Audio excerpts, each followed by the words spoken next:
नमस्कार, मैं जनभक्त शिवम गौतम। और जिस तरीके से आज 5 अगस्त को भारत के प्रधानमंत्री नरेंद्र मोदी ने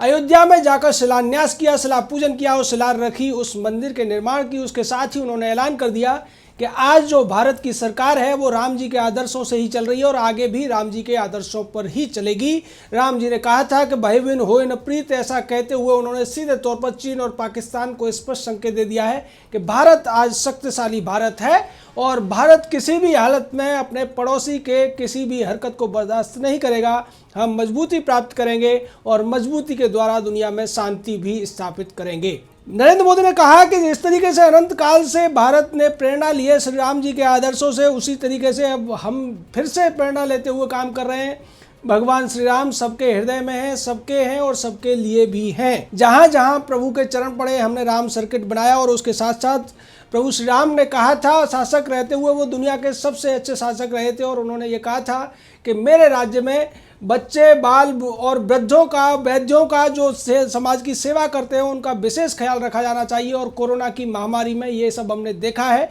और हम ऐसा करने की कोशिश कर रहे हैं। हमारा ये उद्देश्य है कि कोई भी दुखी ना हो, कोई भी गरीब ना हो, किसी को किसी भी तरीके का कष्ट ना हो, जैसा श्री राम के राम राज्य में कल्पना की जाती है और जैसा कि रामचरितमानस में भी लिखा हुआ है कि राम राज देखे नहीं शोका। और जिस तरीके की बात की गई कि किसी को किसी तरीके का भय नहीं होता है, कोई परेशानी नहीं होती, कोई बीमारी नहीं होती, उसको राम राज्य कहते हैं और उसी राम राज्य की स्थापना के लिए हम लोग संघर्षरत हैं।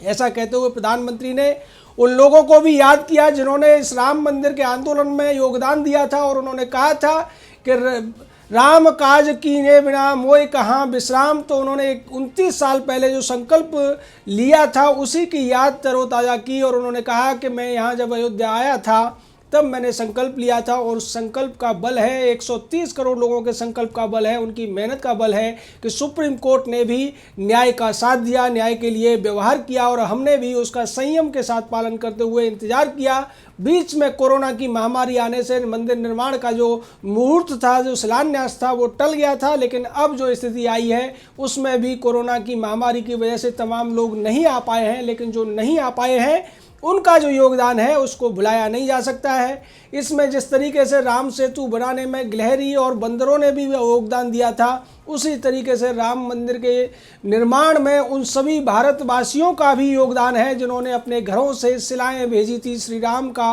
नाम लिखकर और जिस तरीके से योगदान दिया था, ईंटें भेजी गई थी, उन ईंटों को भी इस मंदिर की नींव में लगाया जाएगा जिससे उन व्यक्तियों को, भावनाओं को भी सम्मान मिल सके। साथ ही प्रधानमंत्री ने याद दिलाया कि भारत के इतिहास में किस तरीके से जब विदेशी आक्रांता आए थे तो राजा सोहेल देव और उनके साथ में जो गांव के ग्रामीण और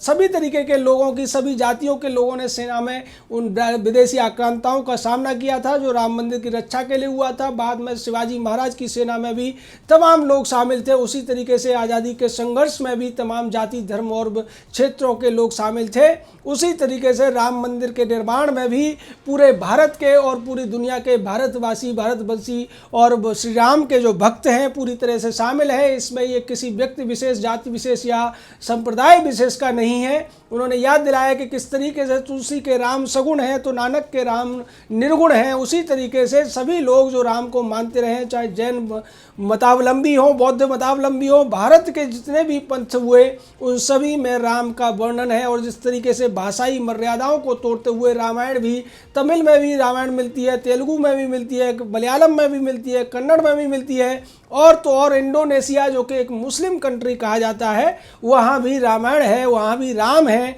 तो राम सर्वव्यापी है और सर्वव्यापी राम का जो मंदिर भी बनेगा वो इतना भव्य होगा कि दुनिया के लोग उसको देखते रह जाएंगे। उन्होंने याद दिलाया कि इस मंदिर के लिए लोगों ने जो संघर्ष किया है अब उस संघर्ष का सही परिणाम प्राप्त होता हुआ दिखाई दे रहा है। प्रधानमंत्री मोदी ने उन सभी लोगों का आभार भी व्यक्त किया जो यहाँ आए और उपस्थित रहे, जो आज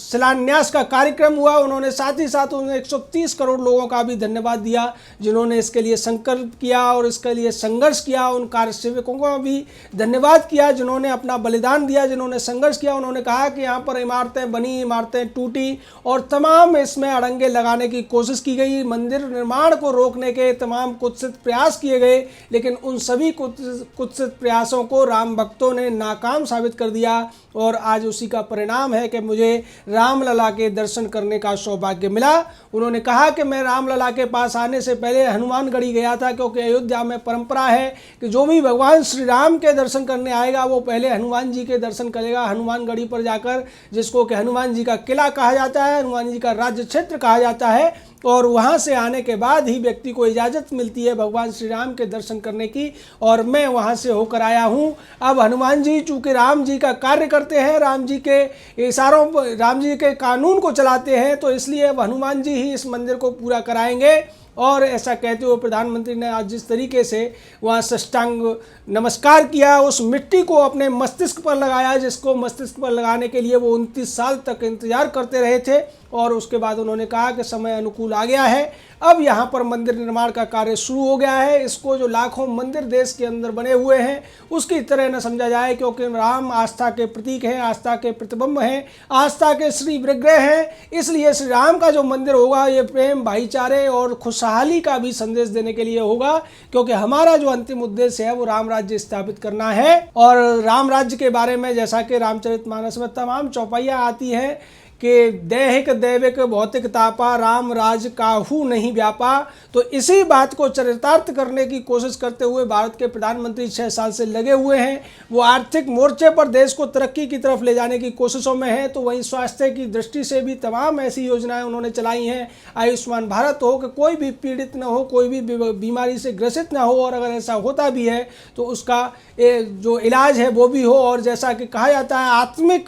आत्मिक अध्यात्म के तौर पर जिस तरीके से उन्होंने श्री राम जी के मंदिर का शिलान्यास किया है, और उसके अलावा तमाम देश के अंदर जो स्थितियां हैं, जो बेहतरी हुई है पिछले 6 सालों में, उसका भी सीधे तौर पर जो राम राज्य की एक हमारी कल्पना थी। और उन्होंने याद दिलाया कि महात्मा गांधी भी चाहते थे कि देश में राम राज्य स्थापित हो, तो हम सभी उसी राम राज्य को स्थापित करने की दिशा में अग्रसर हैं, और निश्चित तौर पर राम जी के आशीर्वाद से हम ऐसा कर पाने में, आगे बढ़ पाने में संभव हो पाएंगे। उससे पहले आरएसएस के प्रमुख मोहन भागवत ने भी संबोधित किया, और उन्होंने कहा कि राम जी का मंदिर का जो संकल्प था वो 30 साल से लोग इसके इंतजार में थे, और वो जो पूर्व संघ प्रमुख थे देवव्रत जी, उन्होंने कहा था कि कम से कम 20 से 30 साल काम करना पड़ेगा, तभी जाकर परिणाम हासिल करने की दिशा में हम आगे बढ़ पाएंगे। और आज वो संकल्प भी पूरा होता हुआ दिखाई दे रहा है।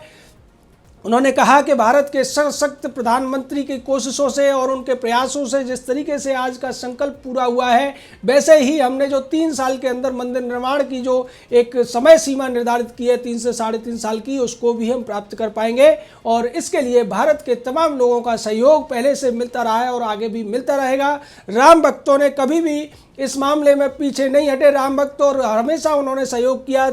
तन मन धन से आगे रहे, और आज भी वो इसी का प्रतिबिंब देखते हुए नजर आ रहे हैं। इससे पहले योगी आदित्यनाथ ने भी संबोधन किया, और उन्होंने कहा कि भारत के प्रधानमंत्री नरेंद्र मोदी की सूझबूझ और उनके संकल्प शक्ति ने जिस तरीके से राम मंदिर के मार्ग को चरितार्थ किया है, उसको प्रशस्त किया है, उसके बाद अब मंदिर निर्माण का कार्य आज से शुरू हो जाएगा। उससे पहले हमने 3 साल पहले अयोध्या में दिवाली मनाने का कार्यक्रम शुरू किया था, और उसी का आशीर्वाद श्री राम जी का मिला कि आज हम मंदिर निर्माण के लिए शिला पूजन कर पा रहे हैं। इसके लिए भारत के 130 करोड़ लोगों का हम धन्यवाद करते हैं। इसके साथ ही साथ नृत्य गोपाल दास जी ने कहा कि जब मोदी हैं और योगी हैं तो भी अगर मंदिर का निर्माण नहीं होगा तो कब होगा, और हमने यही संकल्प लिया था कि मंदिर का निर्माण जल्दी से जल्दी होना चाहिए। और आज प्रधानमंत्री नरेंद्र मोदी ने जिस तरीके से शिलान्यास किया है, उत्तर प्रदेश के मुख्यमंत्री पहले से ही अयोध्या की सेवा में जुटे हुए हैं। उसके बाद ये निश्चित है कि अयोध्या में मंदिर का निर्माण भव्यता के साथ में, दिव्यता के साथ में जल्द ही पूरा हो जाएगा।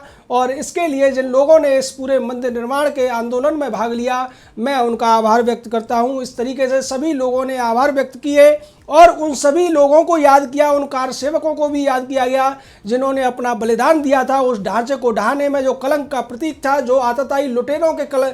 उन कुत्सित कर्मों का प्रतीक था, उसको ढहाने का काम भारत के राम भक्तों ने किया था। आज जिस तरीके से सभी संतों ने, तमाम लोगों ने राम मंदिर के शिलान्यास में भाग लिया और प्रधानमंत्री ने उन सभी का धन्यवाद दिया, उन लोगों को याद किया गया जिन्होंने आंदोलन में भाग लिया था, अपना योगदान दिया था, बलिदान दिया था। उन लोगों को भी याद किया गया जिन्होंने राम मंदिर के लिए अपने घरों से ईंटें भेजी थी, शिलाएं भेजी थी। प्रधानमंत्री ने यह भी कहा कि अयोध्या का विकास अब शुरू हो चुका है। राम मंदिर का निर्माण जब से शुरू होगा, उसके साथ ही साथ अयोध्या के आसपास की आर्थिक गतिविधियां भी तेज हो जाएंगी और आर्थिक रूप से भी अयोध्या वासियों का विशेष तौर पर विकास होगा, क्योंकि यहाँ पर्यटन भी होगा। लोग राम भक्त यहाँ पर दर्शनों के लिए आएंगे। माता सीता और भगवान श्री राम, हनुमान जी के जब दर्शन करने आएंगे तो यहाँ के लोगों को रोजगार मिलेगा। यहाँ तमाम तरीके की आर्थिक जो गतिविधियाँ हैं उनको बढ़ावा मिलेगा, जो कि सीधे तौर पर एक अच्छा और सकारात्मक